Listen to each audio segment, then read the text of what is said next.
नमस्कार. प्रेमाने बोला धन निरंकार. संत जनानो, आजच्या धावत्या युगात तुम्हा आम्हाकडे सर्व काही आहे.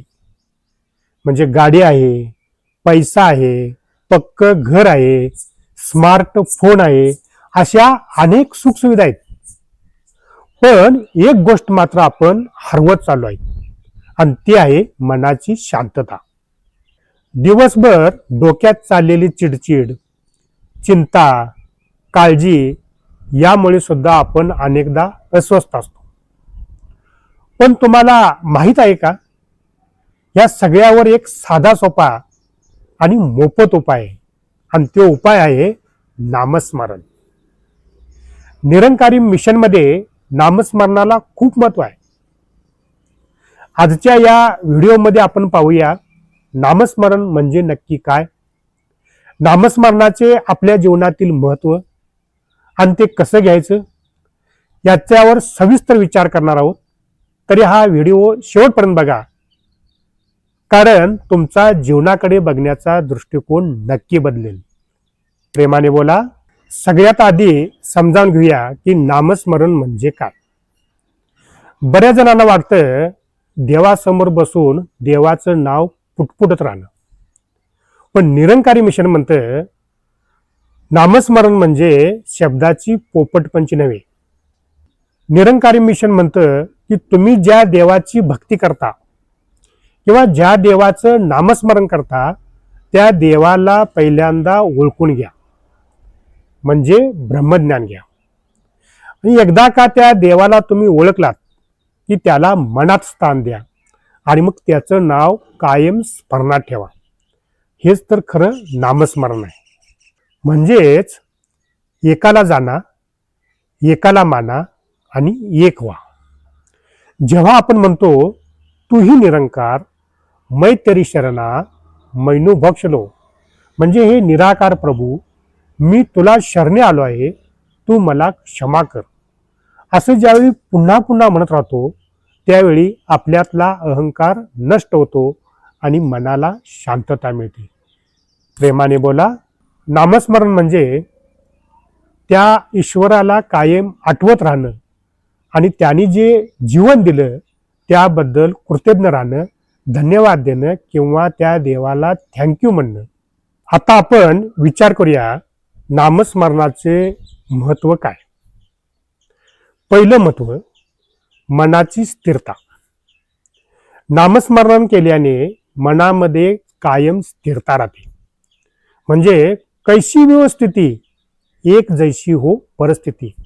म्हणजे जीवनात काहीही घटना घडल्या, अगदी चांगल्या किंवा वाईट, तरी मन स्थिर राहतं. जसं समुद्रामध्ये मोठमोठ्या लाटा येतात पण आतून समुद्र शांत असतो, तसंच सुखदुःखाच्या केवढ्याही मोठ्या लाटा आपल्या आयुष्यामध्ये आल्या तरी आपलं मन स्थिर राहतं. नामस्मरणाचे दुसरे महत्व म्हणजे सकारात्मक ऊर्जा येते. तज्ञ म्हणतात आपण जसा विचार करतो तसं बनतो. ज्यावेळी आपण देवाचं नामस्मरण करतो, ज्याच्याकडं सकारात्मकतेचा प्रचंड मोठा साठा आहे, त्यावेळी आपल्या मनातील नकारात्मक म्हणजे चिंता, काळजी, भीती ह्या पळून जातात आणि आपल्या मनामध्ये कायम सकारात्मक विचार होतात, आणि आपल्या मनामध्ये कायम सकारात्मक विचार राहतात आणि मन सकारात्मक ऊर्जेनं भरून जातं. नामस्मरणाचे तिसरे महत्व म्हणजे आपल्यातील अहंकार नष्ट होतो. निरंकारी बाबा हरदेव सिंगजी महाराज म्हणायचे, माणसाचा अहंकार हा सर्वात मोठा शत्रू आहे. ज्यावेळी आपण नामस्मरण करतो त्यावेळी आपल्याला जाणीव होते की हा सर्व करणारा निराकार परमात्माच आहे. त्यामुळे आपल्यातला अहंकार नष्ट होतो आणि नम्रता येते. चला तर आपण नामस्मरणाचे महत्व एका छोट्या उदाहरणात समजावून घेऊया. आम्ही स्मार्टफोन वापरतो. तो कितीही महागडा असेल, अगदी 5,000 पासून 25,000 पासून लाख रुपयेपर्यंत असेल, आणि त्या स्मार्टफोनला जर नेटवर्क नसेल तर त्या फोनचा आपल्याला काही उपयोग होत नाही. कारण त्यामधून आपण फोन करू शकत नाही, मेसेज पाठवू शकत नाही किंवा यूट्यूबचं व्हिडिओ सुद्धा पाहू शकत नाही. तसंच आपल्याला मिळालेलं हे जीवन किंवा हे जे आयुष्य आहे हा एक महागडा मोबाईल आहे आणि ईश्वराचं नामस्मरण हे या मोबाईलला जोडलेलं नेटवर्क आहे किंवा वायफाय आहे. जोपर्यंत ह्या ईश्वराच्या नेटवर्कशी आपण जोडून आहोत तोपर्यंत जीवनात सगळं काही चांगलं आहे. पण ज्यावेळी हे नेटवर्क तुटतं म्हणजे आपलं नामस्मरण तुटतं त्यावेळी आपल्या जीवनात दुःख, चिंता, काळजी यायला सुरू होतं.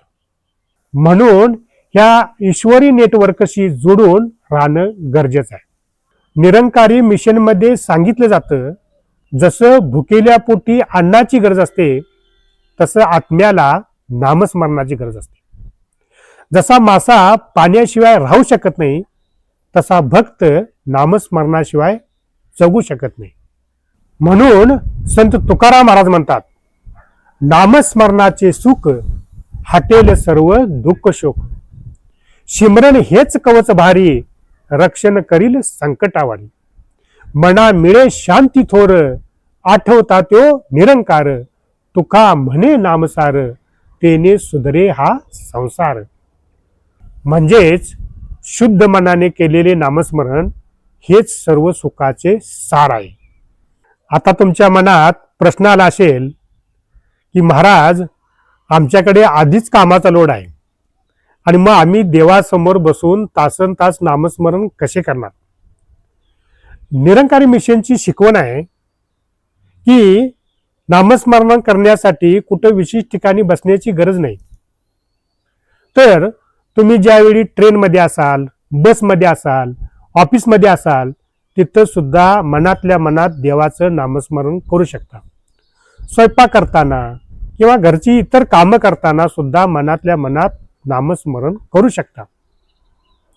किंवा ज्यावेळी एखाद्याविषयी मनात राग येईल, चीड निर्माण होईल त्यावेळी 2 सेकंद तूही निरंकार मैतरी शरणा मैनो बक्षलो असं सुद्धा म्हणू शकता आणि मन शांत ठेवू शकता. हातात काम आणि मनात प्रभूचं नाम हीच तर निरंकारी मिशनची खरी शिकवण आहे. तर संत जनानो, आज आपण काय शिकलो?